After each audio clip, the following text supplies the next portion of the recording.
Hello and welcome to the old Build With Baer Workshop. My name is Pat Baer. I'm here to build a model kit and maybe another model kit and maybe even start a Lego set and also to hang out with all of you.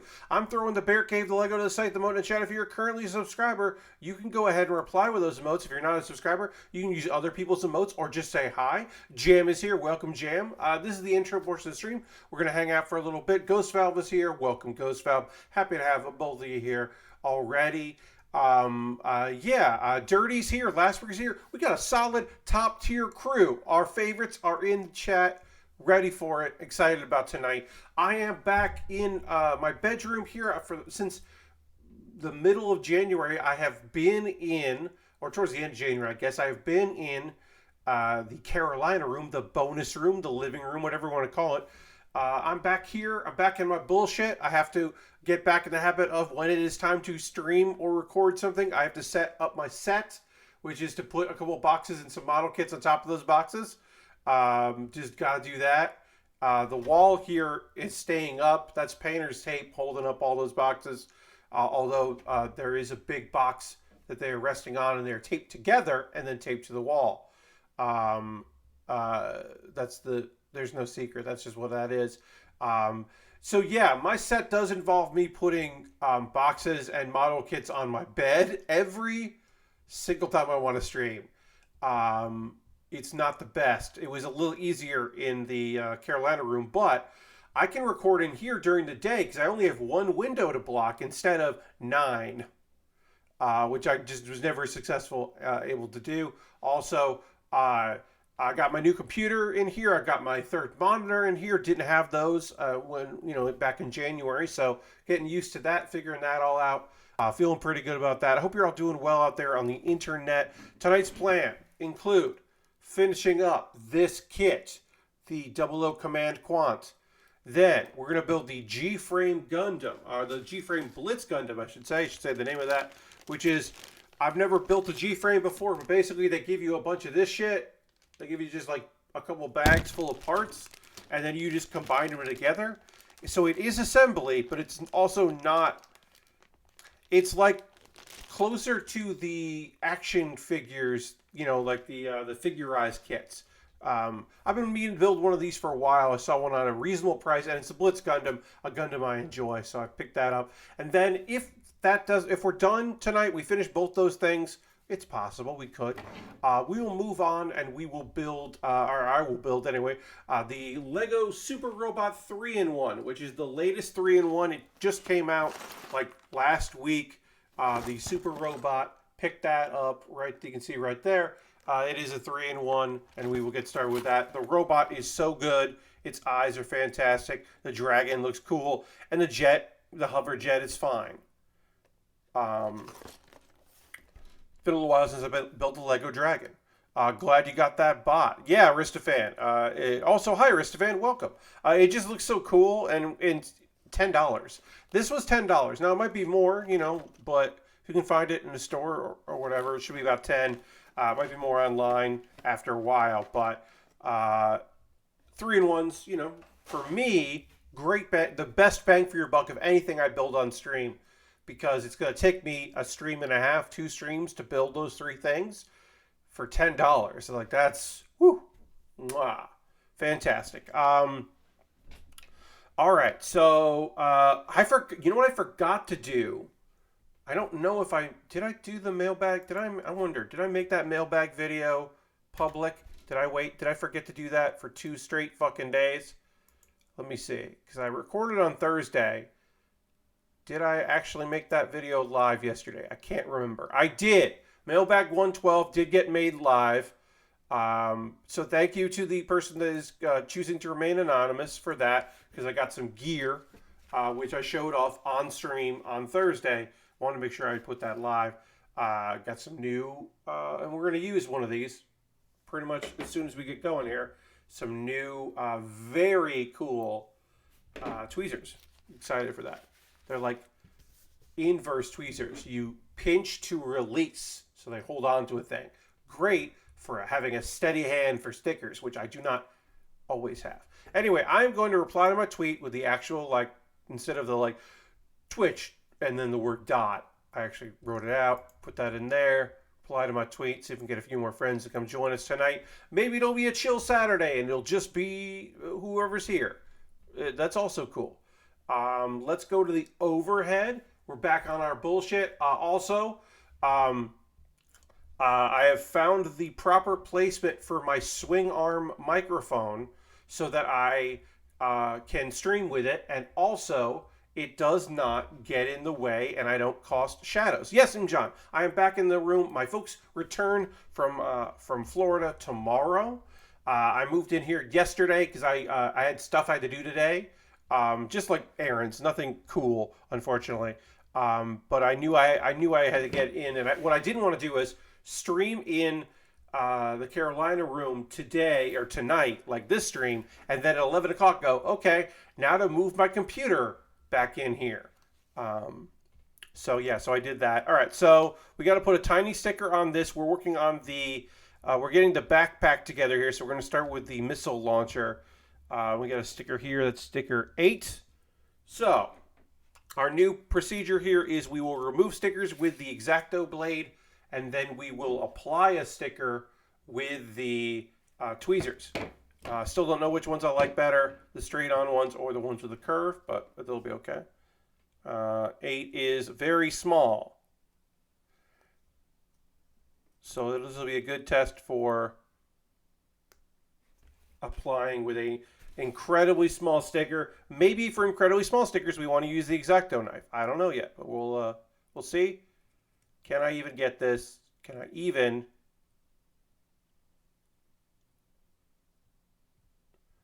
Wow, yeah, that is so small. I don't know if these are going to be. Yeah, these might be too big for this. So we'll see. See if I can apply. Well, at least we got it on there. So yeah, that might be too big for that, so might not be worth it. We'll see. But we can certainly line it up right. When it comes to very small stickers, it might make more sense to use just the X-Acto. We'll find out. It's good to learn. Learning is pretty cool. All right, and then we're going to apply what appears to look like a Lego piece, but is not a Lego piece. I also got to figure out where the middle is here. This is all up for adjustment right now. I feel like I am on the edge of this, but if I tilt up the webcam too high, I see the overhead camera, and I don't want to do that. I've zoomed the overhead camera a little bit more than I have previously. I like that, I think. I think this looks good. And again, we just have my natural arm shadows, which I'm not too worried about because of the lighting, but we don't have the shadow from this. You can see that there. That goes away, which is great because I don't want to see that while I'm streaming. Basically where it says Elts in black, there was a shadow before. So hopefully this will hold and work just fine. Really what I want to do is there's a spot right next to me here that I want the swing arm to be. But if I put the swing arm on my desk, there's a certain spot I'd like it. That only worked when I was 4:3. Now that I am widescreen on this webcam, now that I'm widescreen there, you can see it in the shot, and that really annoys me. So, I'm making it work. All right, we got to do some polycaps here. Got some polycaps to put on, and all right, let's get into it. I said that I teased this on Thursday. I got a story to tell about a job where I posted memes and also involves the movie Live, Die, Repeat, which it's just true. It's just a true statement. Okay, so several years ago, I had been applying for a bunch of jobs somewhat secretly. This was I still had a full-time job at the Upright Citizens Brigade Theater. I was happy with that job, but it was full-time, but there was still room for me to do other shit. And so I was having conversations with a few people about other gigs here and there, basically really honestly just contract work. I was just applying for some stuff here and there, and a friend of mine recommended me for this job. And I will say what company it is with because I do not care, because it is actually honestly important for the story. It was with Funny or Die. They, at the time, had an office in New York for that was is Live Die Repeat just Edge of Tomorrow? Yes, Live Die Repeat and Edge of Tomorrow are the same movie. They changed the name, but it's the same movie. Basically, they made the tagline "Live Die Repeat" the name of the movie because it's better named than Edge of Tomorrow. And Edge of Tomorrow did terribly. It's a good movie. It did terribly. Hi, Johnson. So Funny or Die had a New York office. They're based in Los Angeles because that's where they filmed everything. But in New York, they had like their website writers, and there was like a magazine that was maybe going to happen, and basically they had some other talent that wasn't working on videos, that wasn't working on originals, that wasn't booking anything like that. They had them in New York, and it was also some of their graphic design people were there because they were working on this magazine, the humor magazine, and they were also working on some stuff for some projects, not like video projects, but like website stuff. And there was a thought that they really needed, there was a thought that maybe they needed someone in-house to do some work from them, specifically content for the website. Because you might not remember this, but there was a period of time where you didn't just go to YouTube or TikTok or Twitter to see videos. That you would go to a website like a Funny or Die, and you would see the videos that they were posting, and you would see like blog posts of like, hey, check out this cool video that we posted, or check out this video from our community. Also, there was a message board, and then there was also like just like funny memes and funny jokes that people themselves were like, hey, check this out. Here's a funny thing. I always say like College Humor is remembered for being the place where like, oh, they did a bunch of cool comedy videos. College Humor was a place where people posted photos of attractive girls that they went to college with without those girls' permission. That's what College Humor was. And then eventually it became more than that. But it started off as just a depository for photos. Every website was like Reddit. Only Reddit has communities. But every website was that. I mean, the point where maybe you didn't even go to those websites. Maybe you went to fark.com or Slashdot or Dig. You went there. I remember when Reddit first started up, people were like, well, I go to Dig. What's the point of going to Reddit? Like this, whatever. Because you would go to websites that would tell you what the funny things were, or the interesting things were, or the cool things were. And they're all community driven. But here's the thing. If you pay someone who's funny and good to post fun things, maybe those fun things or good things or cool things will be better. And also, a thing that they were running into was the social media people, the people that were posting to that were on Facebook and Twitter and all that. They were looking for funny, cool, interesting things on Funny or Die that had been posted there that they could then retweet and or link out, because they wanted to drive. This was all to drive traffic to Funny or Die, because there was the belief that it was possible to get more people to go to a website at this time. They were wrong, but whatever. So that's the background of that. I get offered a well, all right, Air. All right, Air. Hi, Air. I'll drink a little water. Sure. Thanks for using channel points. Appreciate it. So anyway, yeah. So I get hired as a contractor for Funny or Die to work out of the New York office. Why would I have to be in the New York office? You're asking. That doesn't make any sense. Why would this contract gig involve me bringing my laptop to an office to work out of? I don't know why. I eventually kind of got an understanding of what it was, but they wanted me to come in, and what did I do all day? I just posted stuff. sometimes there would be like a thing, like I was going to those aggregating sites and looking for things. I was in Reddit subreddits. I was on Fark. I was and Slashdot. I was looking at and Dig. I was looking at Twitter, and if something really interesting, like there were some memes or like something was happening, I would post on Funny or Die. And then I would like post like links to like, hey, this person on this place is doing this thing. Or occasionally, if it was a slow internet day, I would just post stuff that I knew was funny on the internet, or like websites I knew about of like, you know, hey, there's a comic where Shaq plays basketball against Godzilla.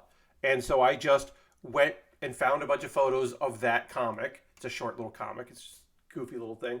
And posted those. And then they loved that. Because that was, even though it wasn't original, it was like content that other people hadn't seen. So it felt like, oh, this will be something that people will be excited to see this. I had like, I think it was like, I worked 10 to 5. Yeah, I think it was either 9 to 5 or 10 to 5. 2 days a week, and I did this for a month. So I was there 8 days. And one of the days they brought me in for a pitch meeting because they were working on, I won't say with who because it never happened, who knows, but they were working with a company on making some like, they were trying to figure out what it could be. So this wasn't even like, okay, we're going to work with this company and make this like branded content. They didn't have the branded content. This was a meeting where they were all like throwing out ideas of like, oh, okay, well, like, hey, we could do this. Like, it was just brainstorming. It was a brainstorming session, right? But because I was a contract worker, like I got a break from whatever I was doing to come in and help pitch some ideas. And I did that. And they were like, we still don't quite know what this job would be, but if it continues, part of it would probably be joining us for meetings. And I was like, okay. Well, and in my mind, I was like, well, then we would have to renegotiate because whatever I'm getting for this job, which wasn't a lot, you know, if I am creating like stuff for that you are then sending out and selling to somebody, that I should get more money, was my general feeling. But anyway, it was your typical startup New York office. It was like a loft space with a kitchenette. And it was like a large studio apartment they converted. They had some camera gear and lights and stuff because they did some live streams at night sometimes, and they went and filmed some stuff now and again. They did some like Man on the Street in New York. They were like, yeah, like I said, they had their graphic design people, and sometimes I would be talking to them, and I knew a couple of the people that work there that were friends of mine, so that was nice. That's how I got recommended for the gig, and so it was kind of fun to chat with them and whatever. And I ate a lot of snacks. I ate so many snacks that were provided, and tried to not be in the way, and then also contribute. But it was that thing where I was like, this is a bad idea. Like, this is just, one, this job doesn't need to exist because it doesn't serve any purpose. And two, I shouldn't be coming to an office. I should be, if you're going to want me to do this, I should just be doing it from home and whatever. It was fine. I learned some back-end CMS stuff that was helpful for future jobs, so that was nice. So I got some on-site training. Talked to a few people. So what's up with Live, Die, Repeat / Edge of Tomorrow? Well, once a month or once every couple months, I'm a little fuzzy on that, so I apologize. I don't remember the exact thing. But once in a while, they would go to the movies as a team building exercise. They would go out, we would eat together, and then we would go to a movie, a matinee. And I was like, should I go to this? I asked my supervisor. I was like, hey, this is my last day. Should I go to this? Now, I should have said, hey, I just want to work and do all my hours, because this was like on the company time, and it was fine. And for everybody else, that's cool. And maybe they even have to work on the weekends to finish up a thing because they got deadlines or whatever. But for me, it was like, this just feels like you're paying me to go to the movies, which they were. And my direct supervisor said, come along, you're part of the crew, you're part of the team, you should come.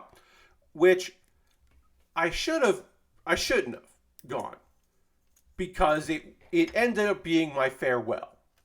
Because I I had talked about, like, the contract was up, and I was like, let me know if you want to talk more about this, if you want to figure out if you had some ideas based on this and change it around.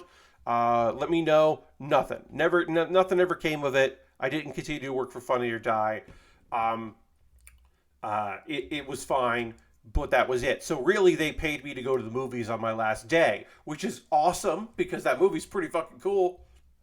But it was weird, because there are a couple other things about that. Obviously, the job didn't make any sense. It was weird, but that was a office that was consistently trying to justify its own existence. So it made sense in hindsight that they were like pulling at straws. And one of those ideas was, well, what if we had somebody on staff who was, making sure that, or who was like posting interesting things on Funny or Die's website that we could then link out on Twitter and Facebook. Like, I can understand why someone came to that wrong conclusion. Snacks were very good, and because I was there for a month, because I did 8 shifts, so I was there for a month. They, like, my second shift, I got to put down like snacks that I wanted, and which was very fun. It was very cool to have free snacks. I didn't tell anyone at my job that I was working at, because you gotta maybe understand this. I was working at a comedy theater, and Funny or Die, in the LA version of Funny or Die, a lot of people who ended up writing sketches for them or filming or like directing stuff for them came out of UCB. There was a really good connection there. So it was in some ways a competition. Now, they weren't going to open a theater or anything like that, but I was working at another comedy venue or comedy place while working at Upright Citizens Brigade Theater. And I didn't tell anyone because I didn't know if it was going to continue. I didn't want to be like, hey, I'm working at Funny or Die, and then have people think that I was leaving that job, because I wasn't necessarily. I mean, I would have if it had become a full-time job somehow, or there have been other elements to the job and it had evolved into that. I certainly would have, at the drop of the hat, because it was certainly paying more than working at a theater. But I didn't. The best thing about that job, this isn't the best. The funniest thing that happened because of that job, that does not involve going to see Live, Die, Repeat, is that while I was there was a meeting happening, and I was just kind of hanging out, and I was in a room, and they were like, oh, we actually need this room for a thing. And I was like, sure, I'll go out into the hall. Because I found out at this job that I don't like working in an open floor plan where everyone's desks are just open. They're like, give me cubicles, give me a room. I don't enjoy that. I'll do it, but I don't enjoy it. So anytime there was, I could go into one of the offices, I would jump at it. Because they were like, a bunch of them were communicating with one another and talking to one another, and it made sense for them to be hanging out, and it didn't make sense for me necessarily to be there. Anyway, they guessed like, hey, we got a meeting, we got this thing. Come to find out, the artistic director of my theater came in for a meeting because he was planning on quitting his job as artistic director to work for Funny or Die. The thing that I was like, I hope no one finds out I'm working here other than the people I know that are here. I hope no one at the theater. Now, he wasn't my boss per se, but he was the person in charge of all the shows at the theater, and he was very surprised to see me, and I was very surprised to see him. So there was a text that came in about an hour after he left, and where he was like, are you working at Funny or Die? And I was like, I'm doing a contract gig for a couple weeks. I don't know if it's going to turn into anything. And then I just said, obviously, you make announcements that you're going to make, and I don't make those announcements. And he went, that's why I like working with you. Which was like, yeah, I wasn't going to blow up his spot. I had a really good time working with Nate. He is a great dude. Also, because the world is small, Nate Dern went to college with John Drake. Because the world is very small. There's a couple people I know from comedy that knew John from college. Because everything is interconnected and interwoven in weird, very strange little ways. A friend of mine in comedy who I worked with on another thing, which maybe I'll tell because it's a weird story. She did comedy in Boston and knew a bunch of people, including Pope. Because, as I said, the world is small. Also, the comedy scene in Boston was so small for the improv scene was so small that everyone who did comedy there knew each other. And it made sense because they were like the rock band, rock band nights were basically run by comedians. So it makes sense that anyone in comedy there knew Harmonix people at the time. Hey, Lord Crash, you said welcome. So anyway, I didn't get hired to work to post for Funny or Die, after that thing. But for 4 weeks, 8 shifts, I was paid to post funny content that I found. I was paid to post memes, and it's still not the weirdest job I've ever had, but it was in many ways one of the best jobs I ever had. And I was bummed that it didn't turn into a full-time job or a part-time job because, thank you, Aristocrat, because it was cool and weird. And I would say it was very fun that Nate ended up coming in for what ended up being one of his final interviews before he announced that he was leaving to go work there. Lord Crash wants me at the ska button. You got it. Here comes some ska.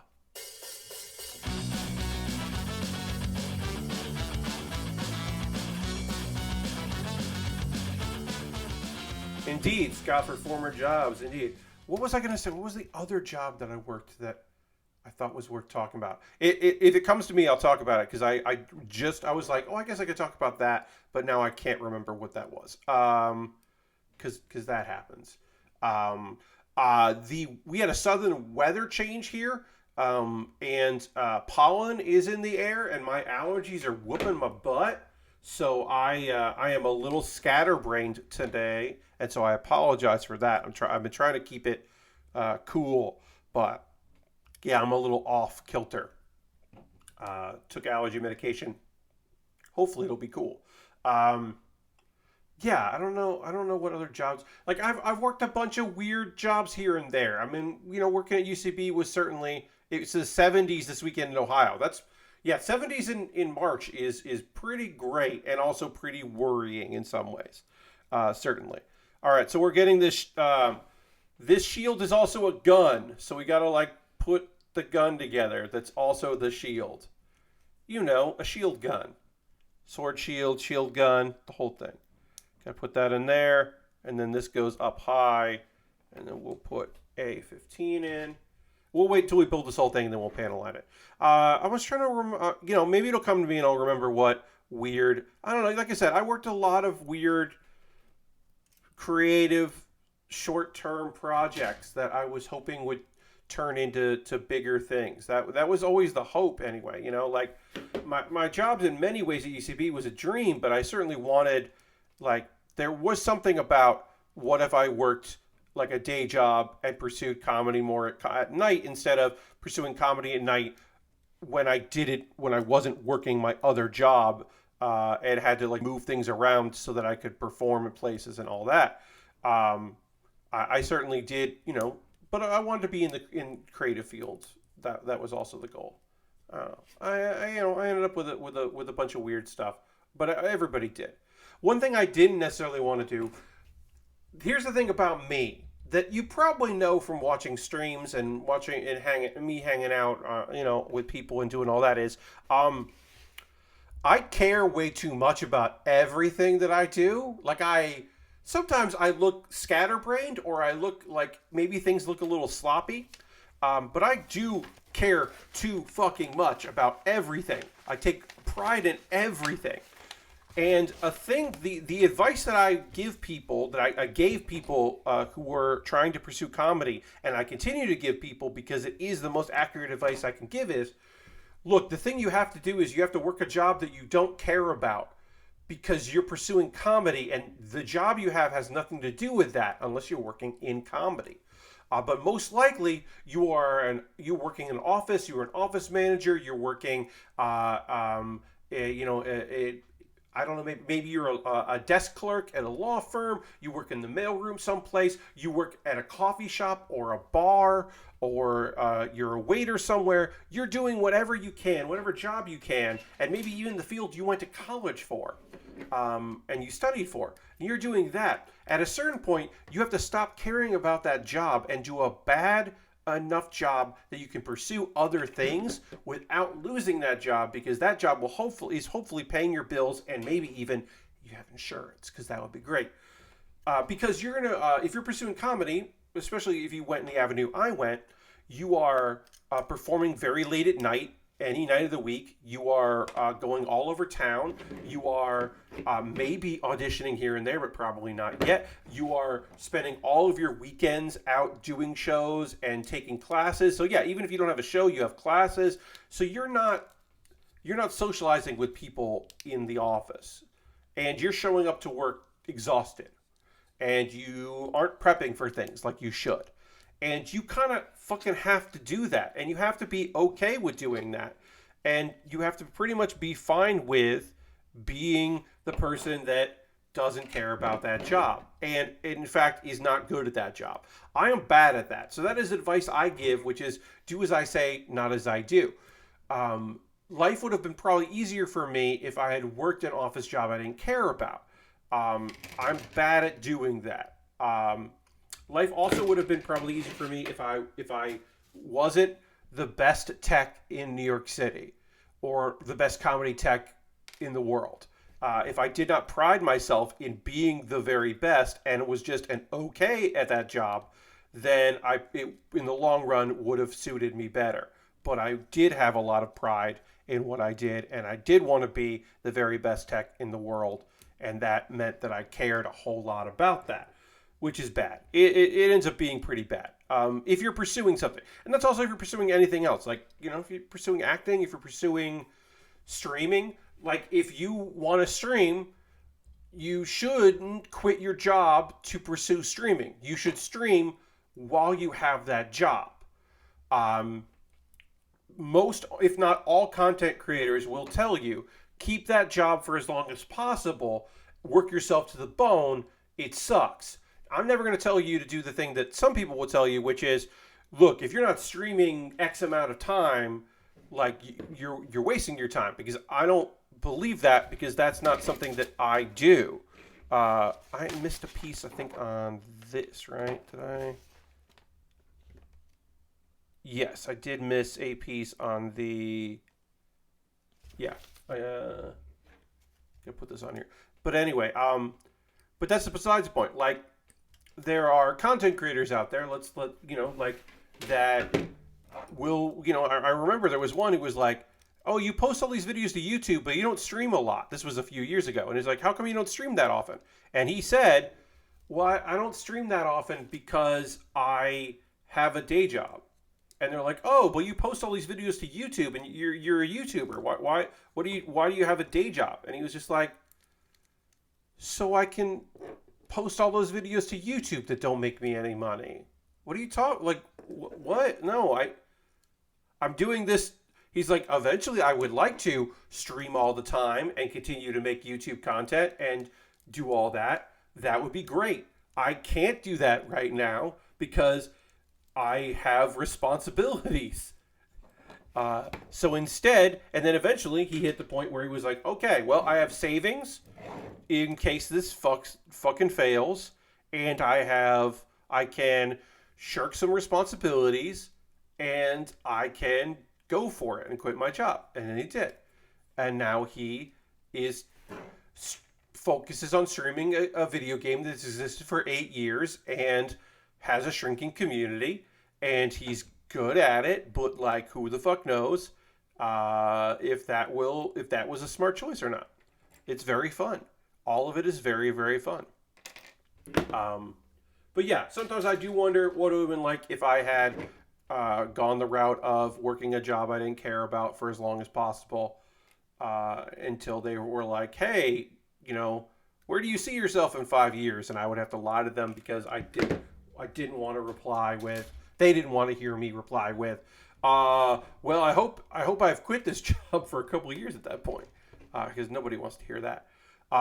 So these pieces here, in a different quant, this would be clear, like a clear green or clear yellow.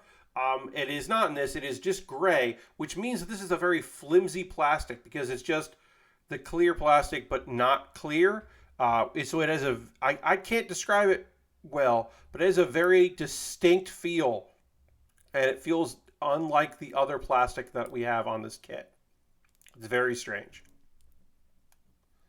Anyway, I gotta put this together. But yeah, I'm trying to think if there's any other, like, this was like, what kind of weird, why did I have this job?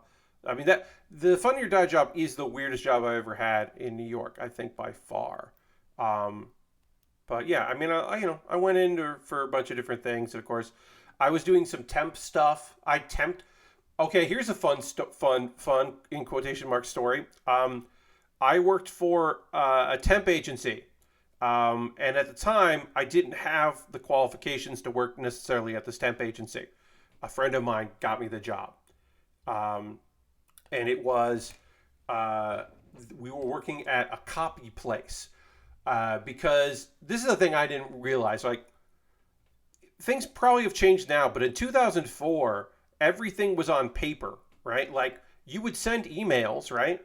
But people still wanted the copies in paper. That was still how everybody ran everything. So if you were, that's how that's supposed to look. Okay. So if you were like in a law office, you know, there might be like a 30-page legal document and you need 15 copies of that. Now, they used to hire people to do that job in-house. But then you have to hire those people. What if there's not stuff for them to print? Are they just sitting around? So instead, what you do is you hire a printing company to do all that and then have it delivered. And so I did a temp gig that was supposed to be for a week.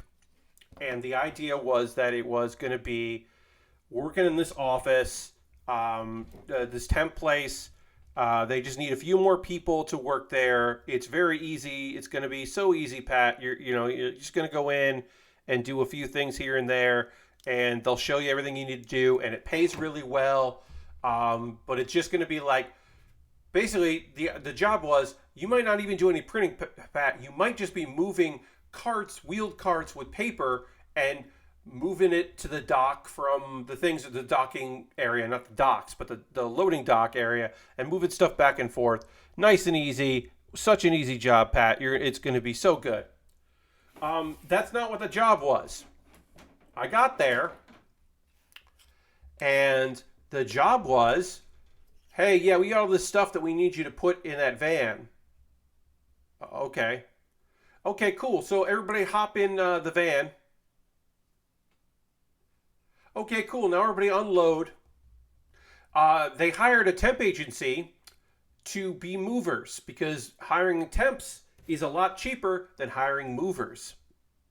So I think I was like 21 at the time. So I am moving some stuff here and there, and we have a break, and I call Eli, who was my connection there, and I was like,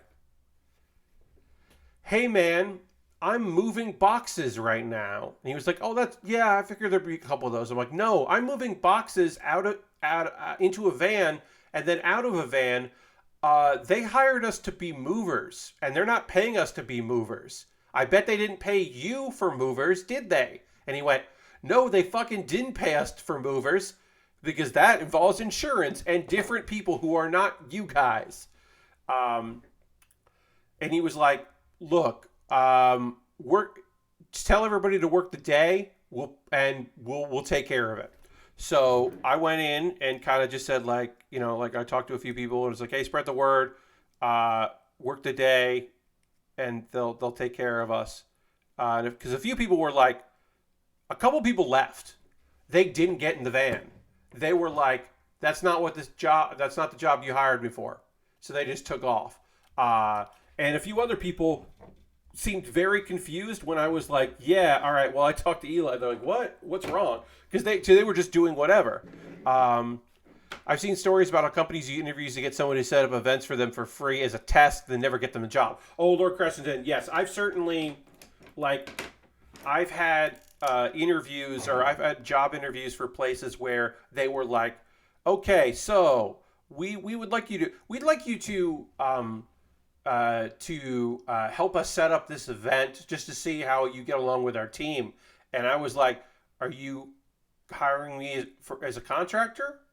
This is a contract gig? And they're like, oh, no, we just want you to come by and see, what your skills and how you work with the team. And I've never done that.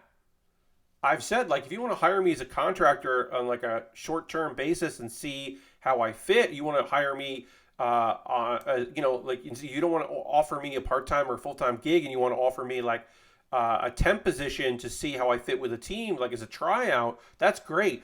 But I'm not going to come to an event and work an event for free. Yeah, no, I definitely, that's come my way before. And I've always said no to that. So that was, that they ended up paying me. Eli's company paid, or my contact there, they paid me for the week, and I only worked that day.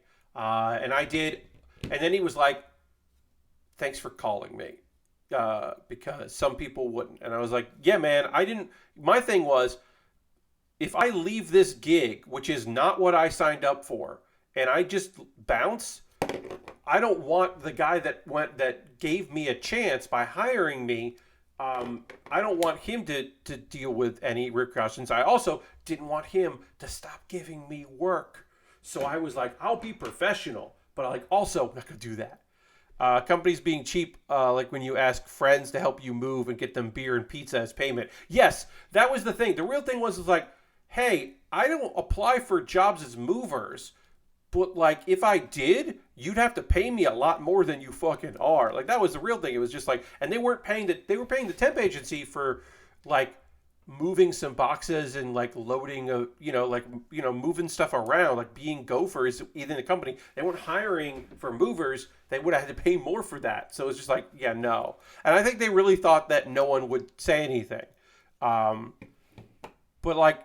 I didn't fear that, because for me anyway, it was well, whatever. There are other temp companies. If I can't keep working at Eli's, I'll work for another one. Eventually, one of the contract gigs I had, which I really enjoyed in 2019, was I ended up working for a place that it was a lot of contract gigs where they were after hours, hey, we got a bunch of new software and we need people to come in and set up all the software.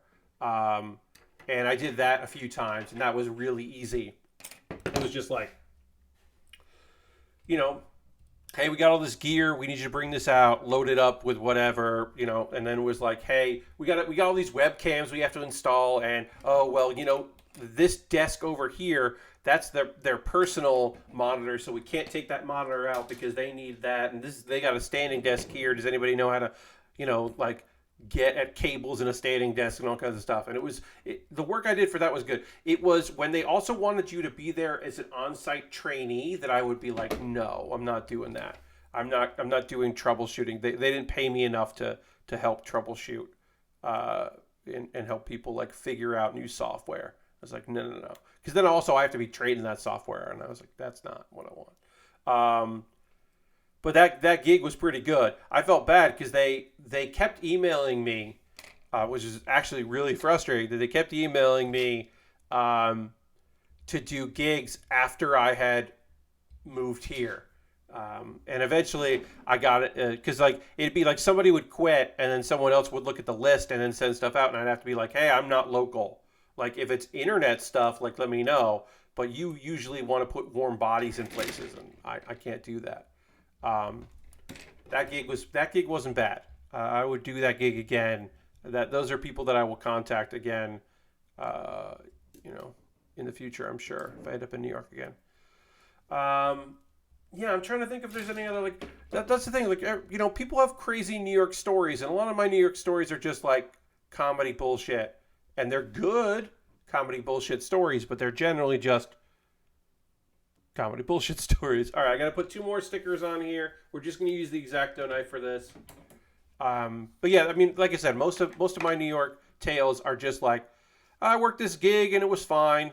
And then the New York, like the UCB stuff was wild. It'd be occasionally it'd be really strange and often funny. It'd be like, hey, can you come in and unlock the theater? We've got like somebody wants a tour of the venue, and like, would you mind coming in? And then I would come in and it'd be like, oh yeah, do you know Lisa? And I would be like, hi. And I would say this, folks, you're never prepared to meet Lisa Loeb. You might think like you are, but you're not, because that's not somebody you like. Comedy people, sure. Actors, okay. Musicians, I was never prepared to meet any musician. Like, if they were listed as in the venue or like performing on a show, maybe. But like, I'm not, like, I was talking to a dude because he was doing a talk show, and he was just like, yeah, this is Lisa. And then it was like, oh, my house band are the 2 guys that founded Fountains of Wayne. So Lisa introduced me to them. I'm like, okay. Cool, weird. That's very weird. I did get to talk to the two founders of Fountains of Wayne. I said like, oh, I saw you guys in concert in New Haven, Connecticut. And he was like, I remember that concert. I was like, oh, weird. He's like, yeah. A woman sued us and the Smashing Pumpkins because she suffered hearing loss at that show. So it was a very long, protracted lawsuit. So I remember that venue very well. And I was like, oh, I'm sorry. He was like, it's fine. We won. I was like, okay, weird. All right.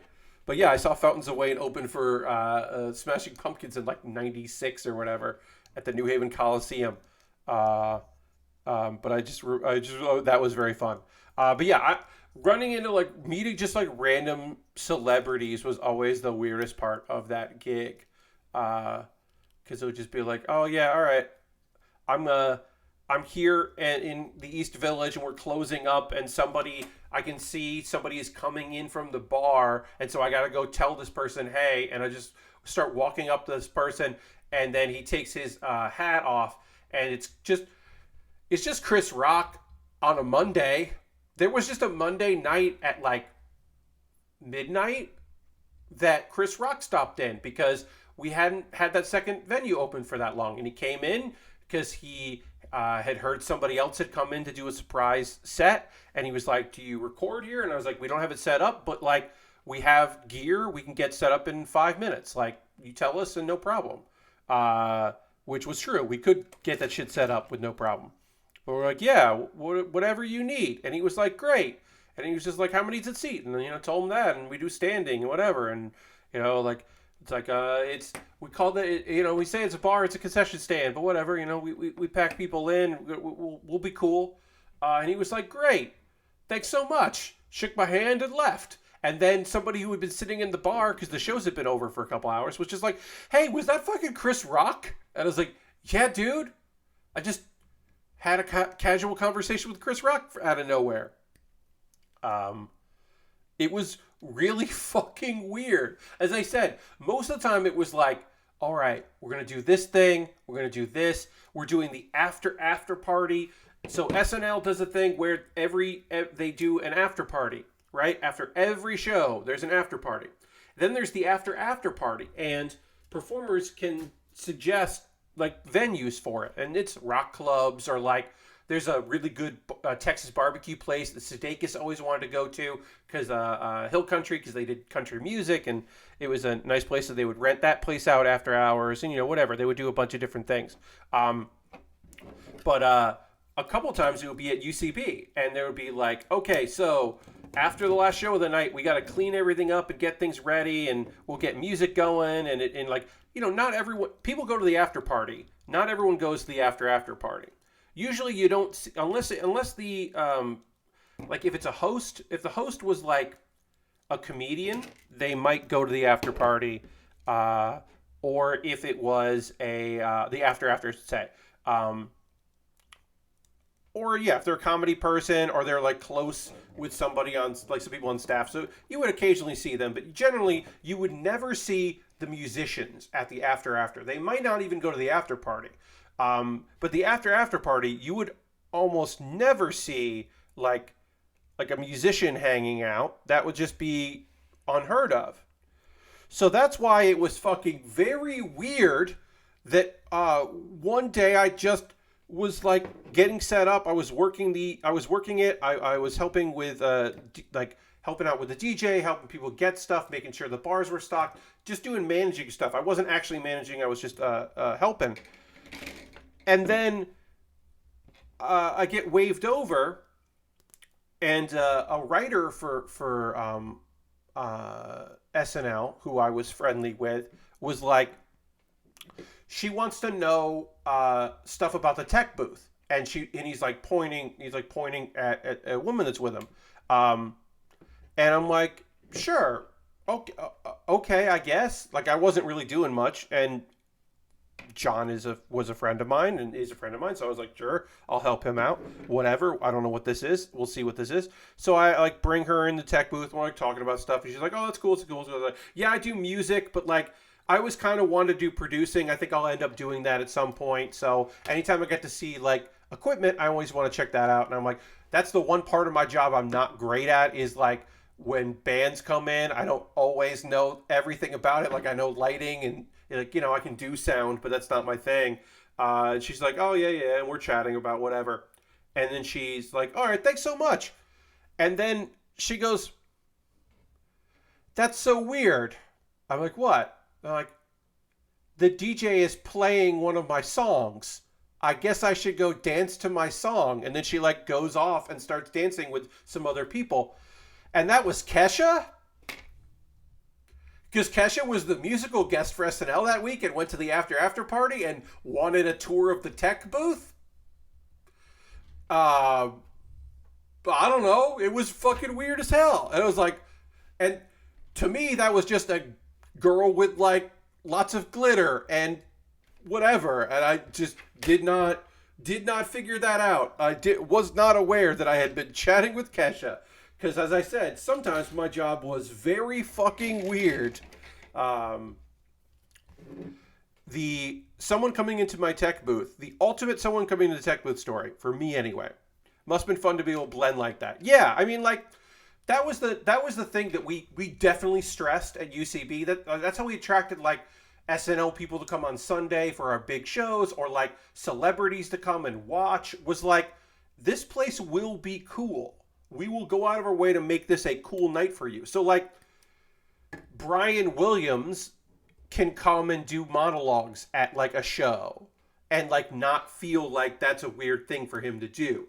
Or musicians, like really cool people, or like just weird celebrity people could come in. And that was like, a goal was, this is a cool place.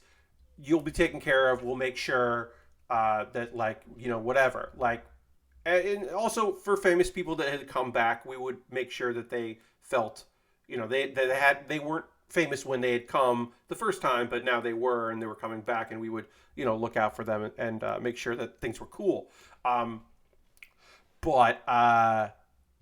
Yeah, okay, so there's a show happening, right?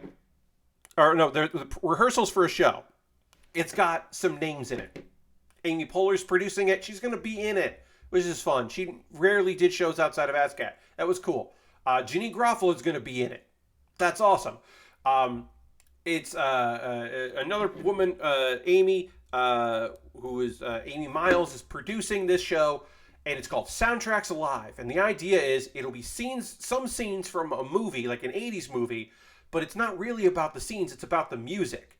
Like Pretty in Pink. Well, we'll give you enough Pretty in Pink scenes, but mostly it's just going to get the plot, you'll get through it. But really it's going to be like the songs from it. And there'll be a bunch of, there's a house band, and then like musical guests come through, and it's a whole thing, and we're doing rehearsals for it. And as I said, this story, I got reminded of the story because musically, like I understand some like how to like balance for bands and vocals and stuff like that, but it's not my strong suit. I was never taught to do it. I just learned it on the job. So I'm just kind of like doing my gig and doing my thing, and then this giant man runs into the tech booth and starts touching my soundboard and adjusting things. And I'm like, what the fuck is happening right now? Who the fuck is this? And then I realize, this giant man touching stuff is John Flansburgh, one of the Johns, one half of They Might Be Giants, the band that I have seen the most in concert.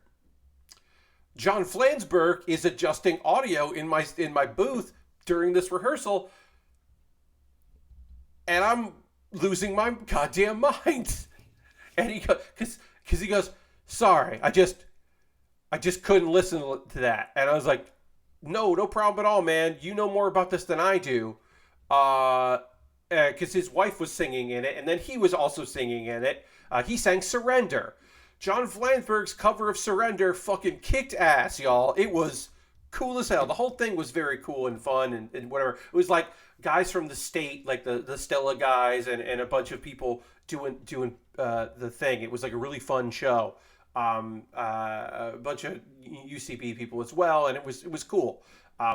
They did like one version of it on a soundstage for like VH1 at one point. Didn't get that far with it being like a real show because it was like, but it was fucking cool. It was super fucking cool. I met Flansburgh like 3 or 4 other times, which I was very happy about. But I have seen them the most of any band in concert because they played a lot of shows. They live in New York, and they played a lot of New York shows. And I went to a lot of New York shows to see them. Holy shit, they were so good. So fun to see live. All right, I'm going to take a photo here. We are body complete on this kit. We're done. I'm going to take a photo with this. I'll do it with the sword attached. The sword attaches to the back, which is cool as hell.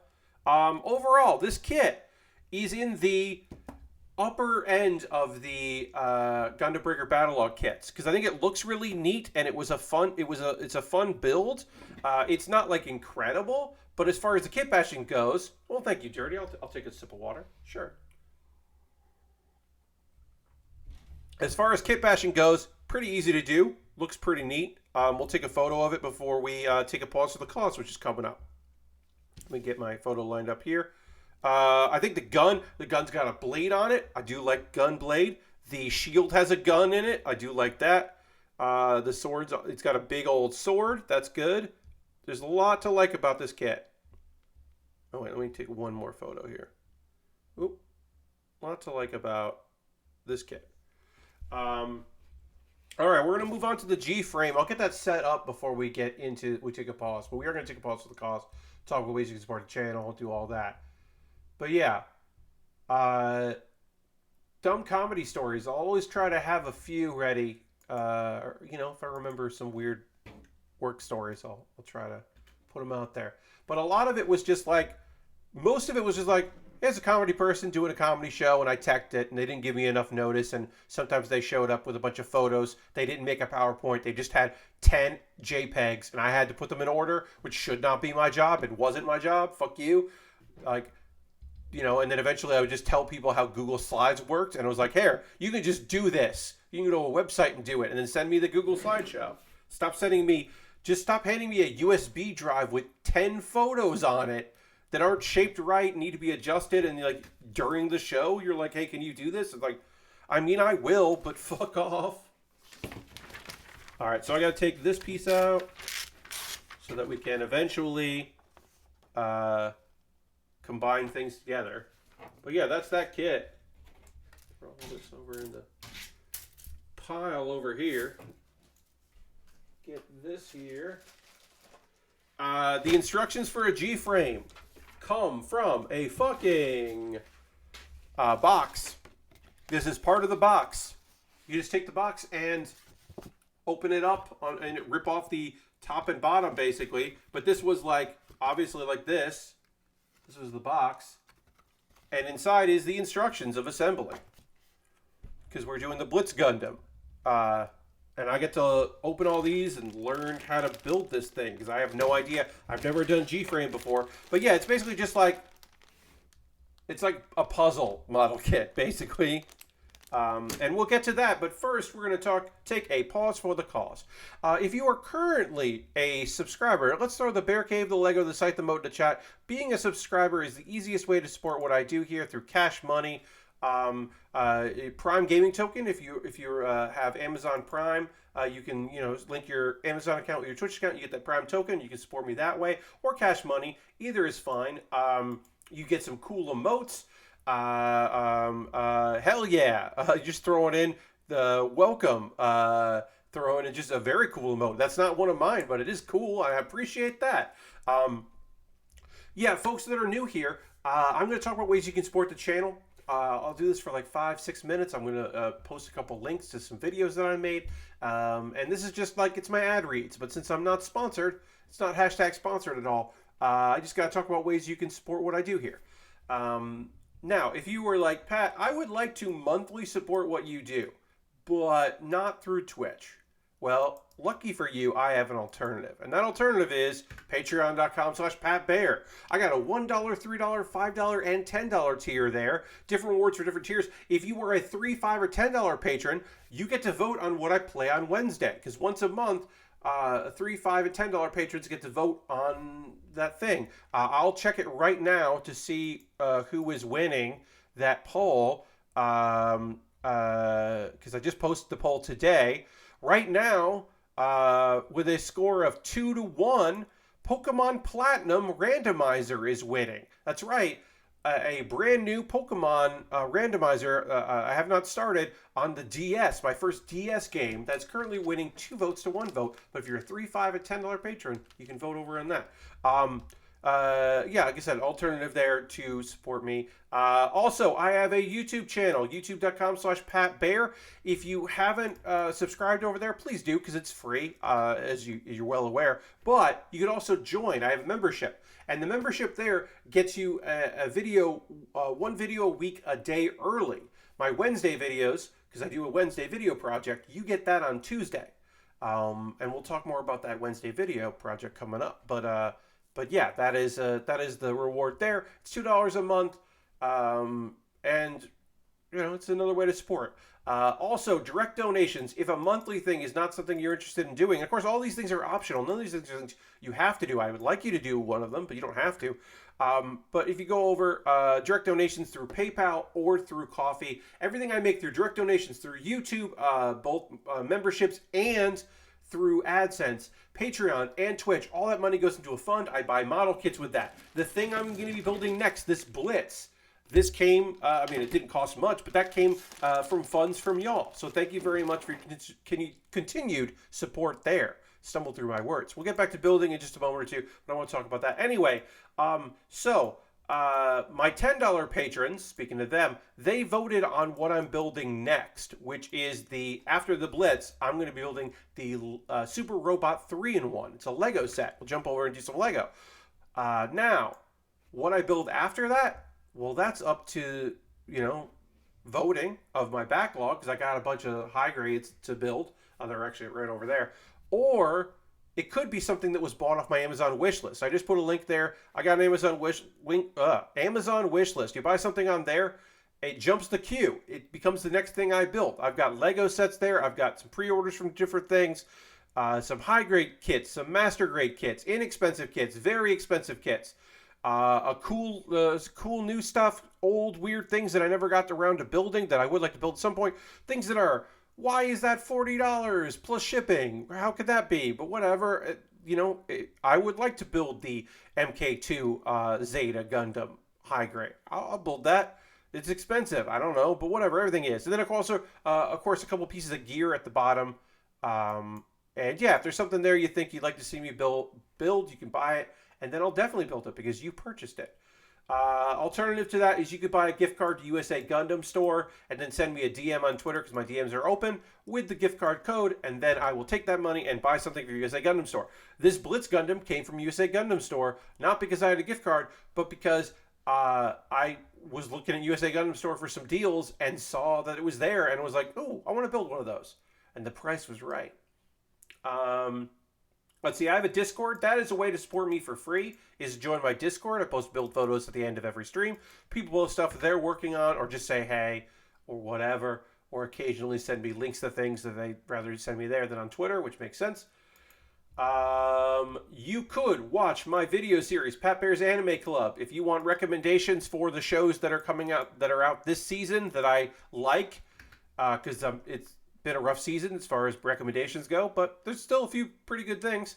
And then also, Do You Remembaer is my weekly video series where I read a Wikipedia or some other article and then do my best to remember everything or as much as I can from it and relate that information to you. I'm just talking about a cool tiny bird. I'm going to look up the exact name of it. It is the white-fronted falconette. It's the tiniest bird of prey there is. It's a cute little bird that I was like, I want to talk about this cute little bird. Next Wednesday, I'm talking about a now defunct piece of like open source software, because I was just thinking about how no one talks about this. It got killed by like another open source thing, and I've been thinking about it. So I'm going to talk about a piece of open source software that's now defunct, because I think that's funny to talk about. That'll be the next one. Teaser. All right, I'm gonna drink a little water. We're gonna talk about some manga and some anime while I figure out how to build this thing, a G Frame, which I have never built before. Should not be difficult. But first, I gotta drink a little bit of water. So let's hit this and transition back to the stream.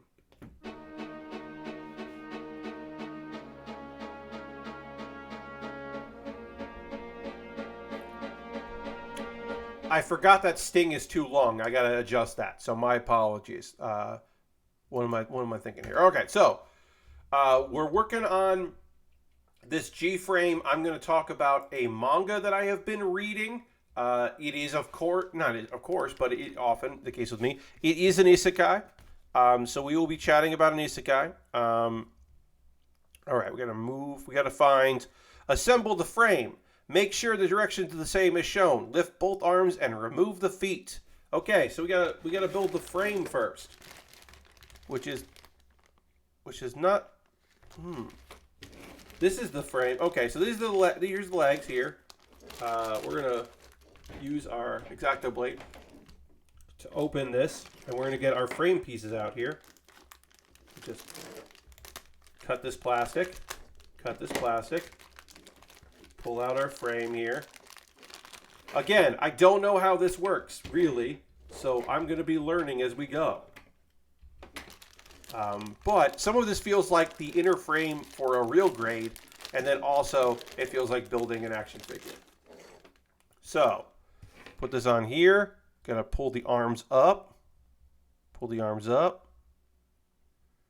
And then pop the legs off. So let's talk about briefly, we can chat about the feet, I should say. We can chat about the manga. I got sent to another world, but it's in the mountains. In reaction, I choose comfort over strength. Is it based on a light novel? You know it's based on a light novel. It is the story of a dude who is caught up in a summons. He was not supposed to be summoned. The hero and her companions were all supposed to die and then be reincarnated in this new world. He got summoned as well, but he wasn't supposed to die. So he has all this extra life force, and he gets like basically the first chapter of it, or the second half of the first chapter of it. Okay, attach the side armor and the thigh armor. All right, note the direction of the armor, note the direction of this part. Side armor and thigh armor. It doesn't include the numbers or anything, so you just kind of have to look at this and go like, okay, I assume that this is like, like, we can look for the components of this and find the parts that look right. None of these look right. None of this looks... Is this the parts that are on here? No? Huh. Sorry, everybody. I'm like looking for... Is it on this frame? Because there's this frame, skeletal frame, and then there's like a different frame that's in here. And I'm like, is this... Are the pieces on this? There's the head. There's the hands. I don't know what these are supposed to be.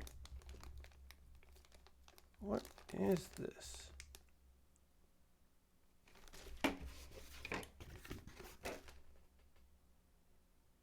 Transforming the display frame into a stand. Remove the armor from the display frame and attach it to the articulated frame. Okay, so there's... Sorry, everybody. I've never built one of these, and I have no idea what's going on with it. Anyway, so this thing... The first chapter of this manga is a survival manga, because he's like, I don't know where I am, I don't know what happened, but I'll use my survival instincts, and everything will be okay. And then eventually... He ends up meeting some gods because they figure out what's going on. He shouldn't be there. He wasn't supposed to be summoned. And they're like, well, you know, you have this extra life force. Okay, so this is the display. There's two different frames. And so I have to like take parts off of this frame and put it on the new frame. That's what I'm supposed to be doing here. And that did not make sense to me. And it makes more sense to me now. I'm getting this now. So I have to take stuff off of this and put it on there. I guess, yeah. So I'm doing that now, friends. So sorry about that. This didn't make sense to me. Basically, there's two different frames. There's like the solid frame that's more like an action figure, and then there's the posable frame that's a little bit more like a model kit. And... I didn't understand that because I've never done one of these before. So now I have a better understanding of what's going on here. Anyway, the thing that I like most about this comic is our main character, he, like it says in the title, he just wants a life of comfort, right? He gets like a cozy house. He has all these powers. He's an overpowered main character. He shouldn't have all these abilities. One of the gods is kind of sickly right now. Is a little dog named Richie. And so we just get a cute dog immediately in the show, which is very fun. And most of it is just, well, like, you know, hey, your sister is the hero. And he's like, that's a terrible idea because my sister is an awful person and I don't want anything to do with her. So, you really messed up. You shouldn't have summoned her. This is a mistake. And it's him just like doing his best. He's like, I'm going to avoid her. I want nothing to do with her. And they're like, oh, okay, yeah, we respect that. He wants nothing to do with her so much that when he runs into a brother and sister who are having issues, he's just like, yeah, no. Like, I don't know what the opposite of a siscon is, like someone with a sister complex. But he has the opposite of that. He has like an anti-sister complex. And I don't know if I've seen that before in a show. So I was like, that's, I think, very funny. I think that is a very funny choice for him to be like, I so want nothing to do with this woman that my sister, that I want nothing to do with other people who are dealing with their sisters. There's also there's only 7 chapters of this manga so far, and I've been enjoying it. They're setting up some other stuff. There's some other stuff going on in this world. There's going to be definitely some other characters that we'll be dealing with in the future. And I think that's, you know, like, I'm excited about that. There's a lot of like spirits and people putting curses on other people. We find out that not his sister, but this other girl that has been she's been charming men and it didn't work on him. So she's like, I don't know if she's doing it subconsciously or on purpose, but she's like, why isn't this working? And so he's probably going to have to deal with that. There's another person he met that he thought was a man, but is actually a woman that has been dealing with some stuff. And I assume that Ash is going to be a love interest, which has been pretty fun. But yeah, I want to know more about the dog, Richie, because this is a very cute dog that is also a god or something. I don't know. Some of these parts don't really want to come off that easy, but like I don't want to force them off because they are plastic on plastic. Again, I don't know much about G frames, but I'm going to see if I can separate this here. But yeah, so that's the manga I wanted to talk about on today's stream. Let's talk about some anime. We got some time to talk about some anime while I figure these G frame things out. I know that you can buy more and mix and match and do all that. But I don't know. I don't quite know. Other than I wanted to have a Blitz Gundam. I kind of don't know why I would be like gung-ho about this, per se. Gotta get these side pieces on. Even in a kit like this, the side skirts are annoying. Okay, slow loop, nothing to report there. Again, my general complaint with this show is there's too much about these new stepsisters trying to relate to one another, and there's not enough about them fishing for my liking, because this isn't the chill anime that it's a nice slice of life, but it's not a chill anime, and that's not its fault. It's not trying to be a chill anime, but I really want a chill slice of life because I haven't gotten one of those in quite some time, and I would like to have one of them. All right, so now I got to attach the body armor, leg armor, and the pack on the back in numerical order. So they want to put the chest on first. This likes to pop out, so hopefully putting the chest on will keep it from popping apart, because it really likes to pop off, and not in a good way. So slow loop, like I said, it's just not hitting me the way I would like it to hit me. I think it's possible that it could be a really solid show. It's just not giving me exactly what I would like, which is frustrating. Let's see, what else? Strongest stage with the weakest crest. We spent a lot of time with Maddie fighting a dude because they're traveling. They're going to go fight a demon that Maddie thinks is going to be the strongest person he faced so far. So he's excited to go face him. And they had to fight a dude to get permission to go to a place. And then when they got to the place, they realized, oh, this city might be controlled by demons, which is going to be bad, but not really that bad because it's going to be fine. Everything's going to be fine. Nothing really happened in this episode. It was, I think, like, meh. And this show is very like, oh, okay. And then I don't know if I'm qualified or capable of talking about how a realist hero rebuilt the kingdom part 2. The episode today, the large element of it was they need more qualified people that can read and write, and that's always a hard thing to find in a kingdom, but they need more infrastructure. So they're hunting for more people that are talented. And then we know that's coming in. And then we spend a lot of time in this episode where our main dude, or without our main dude and Soma, and we focus on a new character who is a guy who inherited his grandfather's business. And this is in the episode How a Realist Hero Rebuilt the Kingdom. His grandfather's business was being a slave trader. So this young dude is like, oh, I have all these slaves. And some of it is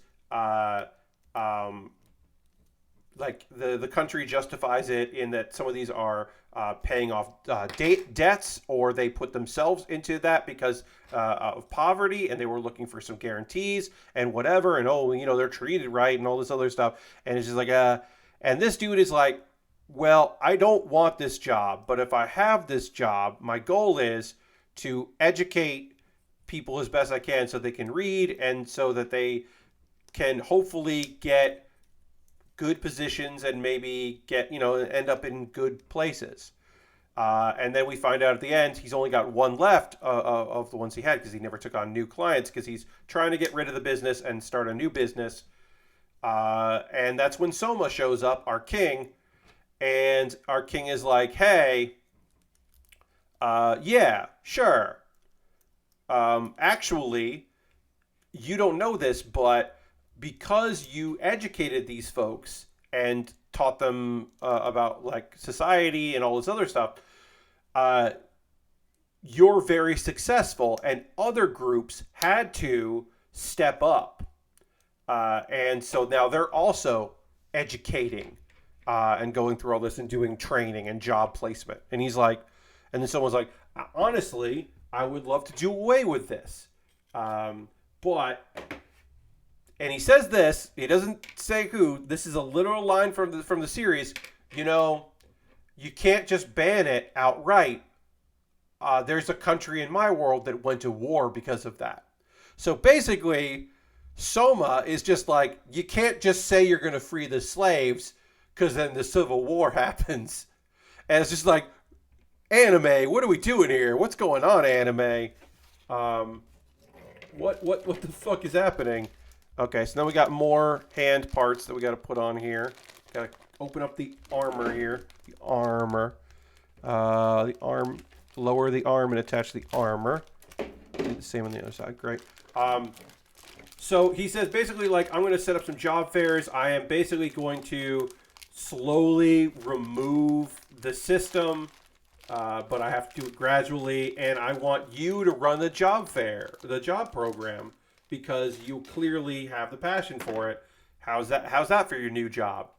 So we got a new minor character in the show, and it was a weird fucking episode. Now, I will tell you, as much as I thought it was really weird that we had a whole episode of an anime about slavery, Soma's disguise is that he's wearing like a cloak, and he's wearing glasses like this, and then he takes off his glasses, and the dude, the owner, immediately knows that it's Soma, and he's just like, Your Majesty. So basically, he pulled a Clark Kent. He took off his glasses, but it's a reverse Clark Kent, because when he took off his glasses, like, I don't know if that is one, because I guess it's their inverse, because the Clark Kent's case, when he took glasses off, people were like, oh, it's Superman. They didn't know, but I don't know. So maybe it doesn't work. Maybe that's not accurate, but it was fucking weird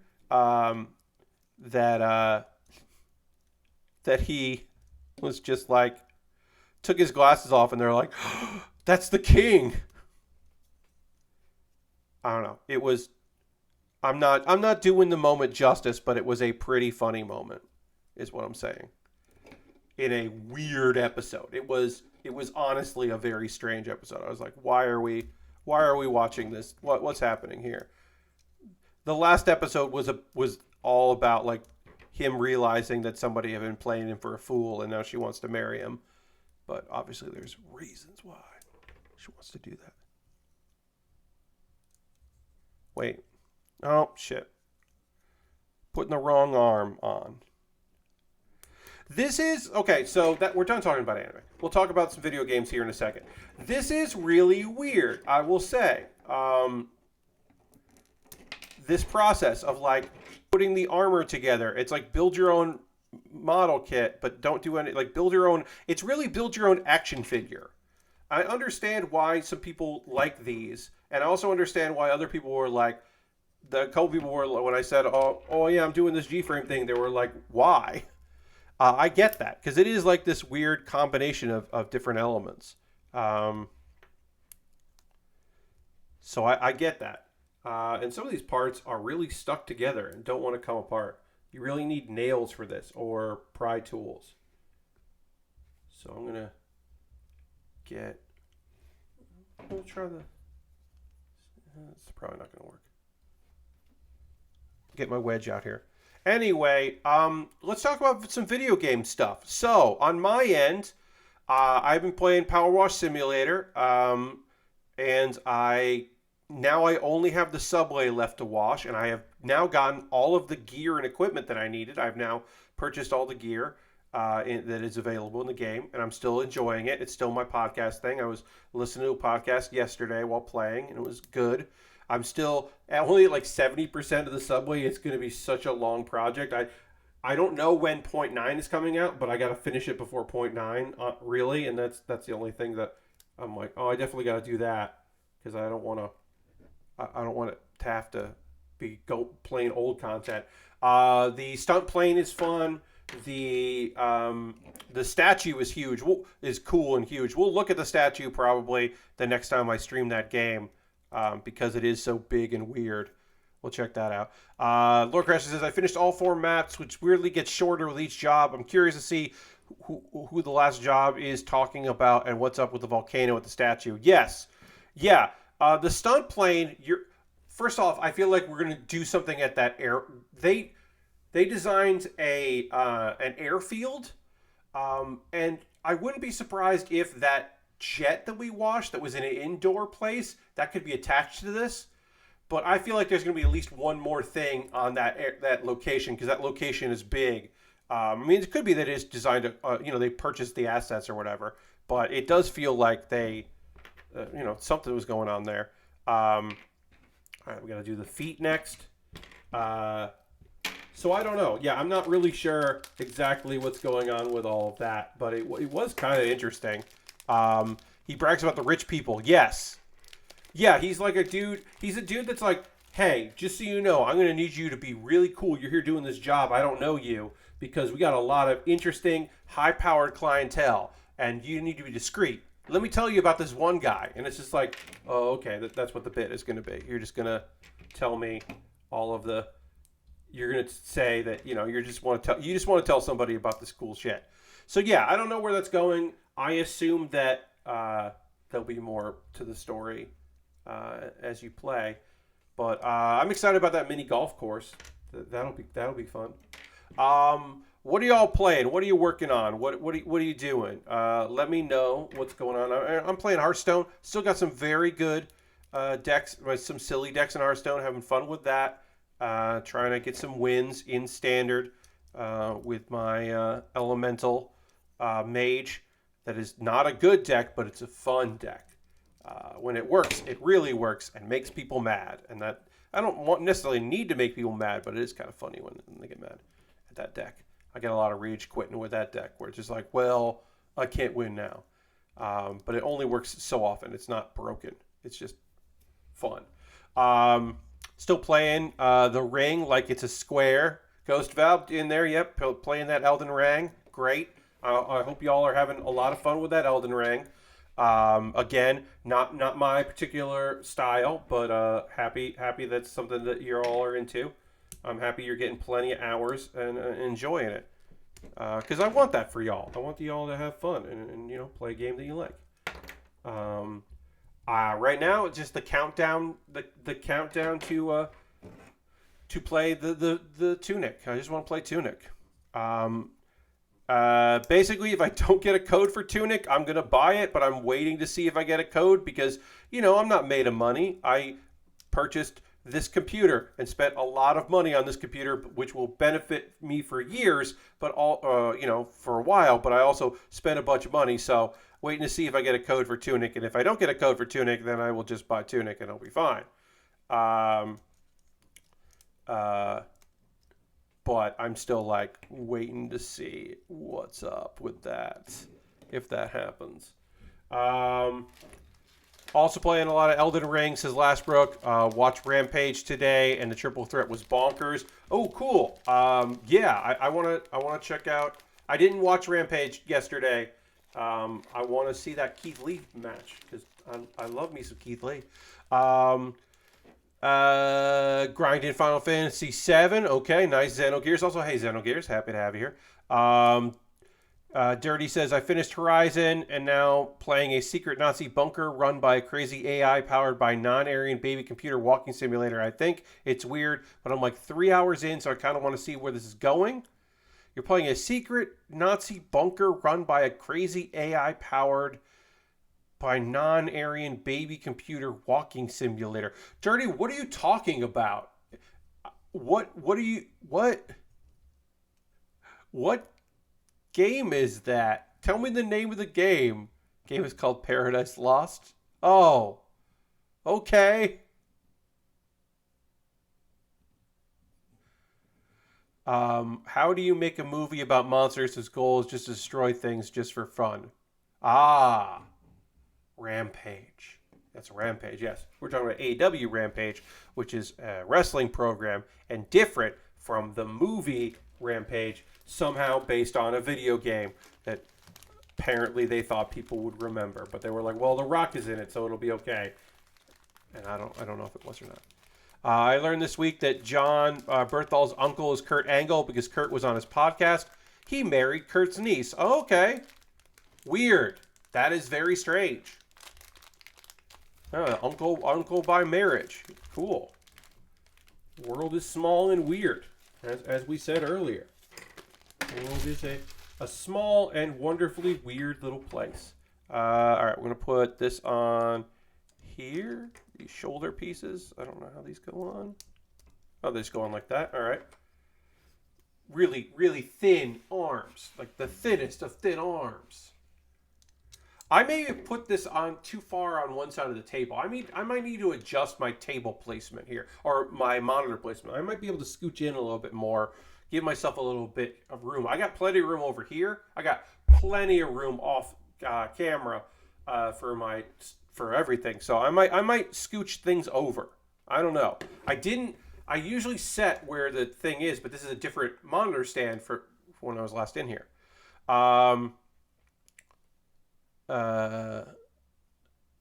Grinding Final Fantasy 12, not 7. I read that wrong. You are grinding in Final Fantasy 12, not grinding in Final Fantasy 7.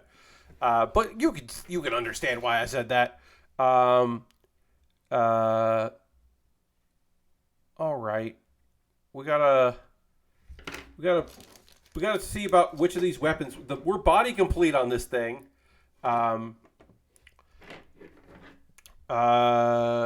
Dirty says it's part of the Humble choice for this month. Oh, okay. Nice.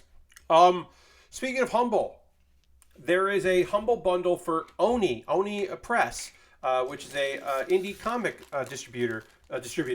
They have a bunch of their originals on sale as part of a Humble bundle to celebrate, and proceeds go to charity. Unfortunately, I cannot remember which charity, so I apologize for not being able to tell you which charity you're supporting there. But take a look. The Oni Humble Bundle is definitely worth checking out because there's a lot of great stuff in there. I believe Kaiju Max alone, oh boy, Kaiju Max is totally worth your time. It's a space prison for kaiju monsters. It's Xander Cannon made it, and it's lovely and depressing and awesome, and it's so fucking good. Yeah, it is so much more than the pitch. I highly recommend it. That's Kaiju Max, like maximum security. That just finished up. I don't know if the last book came out because I'm behind on it, but there's a bunch of good stuff from Oni. The Oni collection is totally worth checking out. All right, we're going to get these weapons together here. I'm going to see about putting them on the various ways. If you're going to get one of these, I would say see if the instructions are available online, because the instructions that are here are not particularly great for me to read. They might be better for you to read. I don't know. Remove the grip, put the grip on there, attach the grip there. Okay. So you might want to see if you can find the instructions online And I'm going to try and figure out how I want to attach this stuff. We'll do the shield here. Basically, you take the handle off, pop the handle in the hand, and then attach the thing back on. This is what it looks like. There it is. Nice. That's there, and you can take one of these out and load there. Or maybe you can't. I don't know. These darts are removable, but we'll just leave them in there. Oh yeah, Rampage. We should get that on Xbox. That could be fun. Yeah, video game stuff. Like I said, the next one I want to play is I definitely want to check out Tunic. Again, hoping to get a code for that. I'm not necessarily expecting it, but I am hoping for it because I would like to see that. I think I'm just gonna do the. All right, so I can take this off, the drone off, and then I can attach these to that. All right. And then this goes in there. And then this goes like that. Been playing Gran Turismo 7 and the tires are very round. Nice. Yeah. Cool. I don't have much to say about Gran Turismo. I don't generally play racing games. I like car combat games, I guess, and Mario Kart I've been known to play. And that's probably pretty much the extent of my time with those. All right, and that's going to do it with this kit. So, final thoughts. I don't recommend G-frames. If you want sturdy action figures, this feels pretty... This frame feels sturdy, the one that can't move and it can't articulate. This frame does not feel sturdy. This feels flimsy as fuck. You would need to put it on a stand. And it does have an adapter for a stand that gets sold separately. So you could put it on an adapter. I think this looks neat, but I wouldn't display this. I wouldn't be looking for this.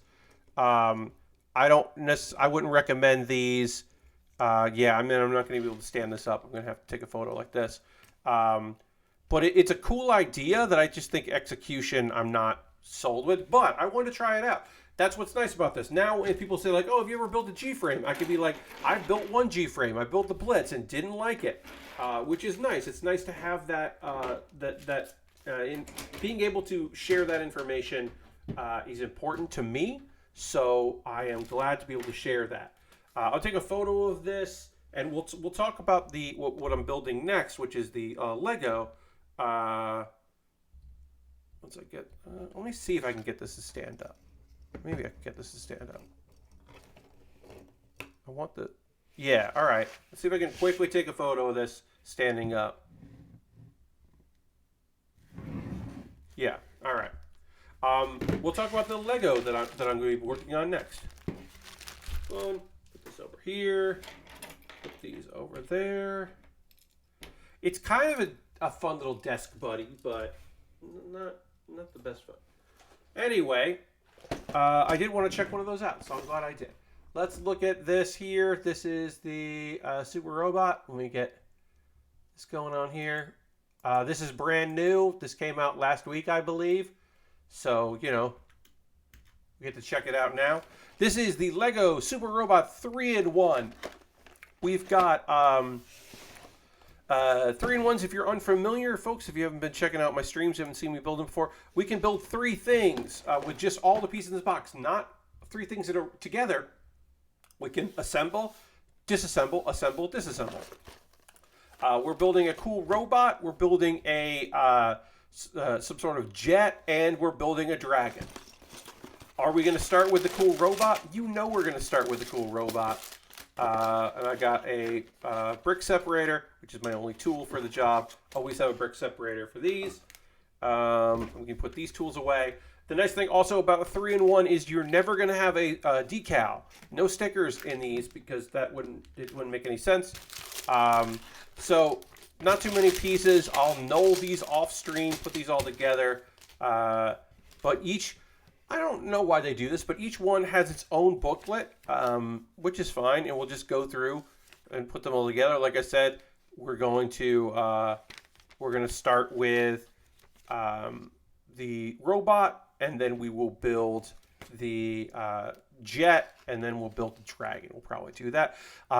Each one of these doesn't use every piece in the kit. I assume that the Super Robot uses the most because it looks like it's the biggest. And so I am looking forward to putting that together. And then, yeah, that's gonna be our next stream. Is gonna be working on that. I think it'll probably be 2 streams of Lego. And then we'll get into some of the many high grades that I have in my back catalog. But that's going to be the next thing we work on, is the Super Robot. So yeah, I have one more high grade from the Gundam Breaker Battle Log set, the kit bashing stuff. There's also one that I have, the Weiss Barzum, which is technically part of the series, but it was a premium kit, so it's not part of the Build It Together, but it is from Gundam Breaker Battle Log, technically. So I have that to build. I've got a few things in my wish list, or it's not my wish list, my backlog. I got a bunch of stuff on my wish list. Let me just real quick just tell you what's in my, just mention a couple things that I've gotten here that might interest you.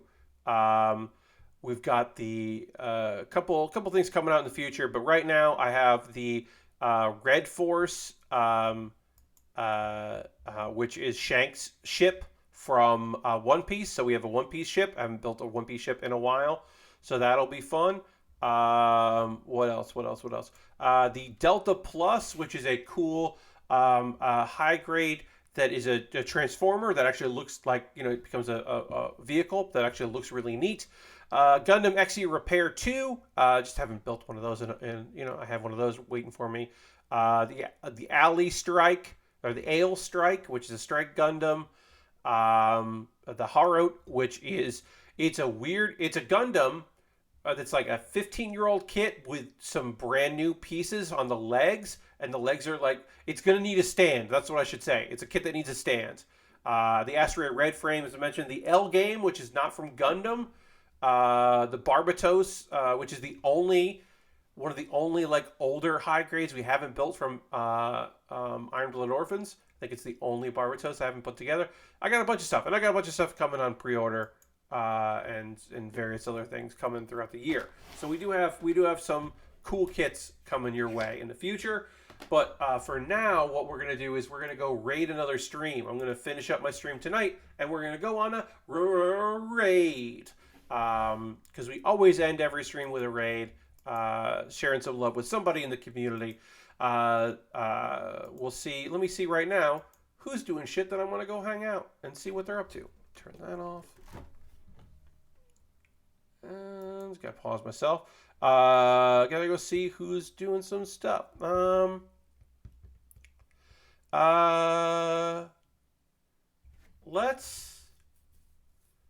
Let's go hang out with Liz. I love hanging out with Liz. Liz is playing Skies of Arcadia. Liz Starr is great. Lovely community. So we'll go hang out with her. I think we hung out with her not too long ago. It might have been on Thursday, but yeah. She's got a fun VTuber. She's really cool, and her community is very nice. So we'll go hang out with her. So feel free to come along on this raid. You don't have to, but I would love it if you did. Come back on Monday as we build some cool Lego, working on the Super Robot. Excited about that. Lego is such a chill time for me. Thanks so much for being here. I hope you hang out on this raid. Come along, everybody. There's a few you didn't click yes on that. Come on this raid, because Liz is great and her community is awesome. And Skies of Arcadia is cool. Thanks so much for being here. I hope you hang out. I hope you have a great rest of your Saturday, and I'll see you on the next one. Goodbye, everybody. Goodbye, goodbye, goodbye, goodbye, goodbye, goodbye.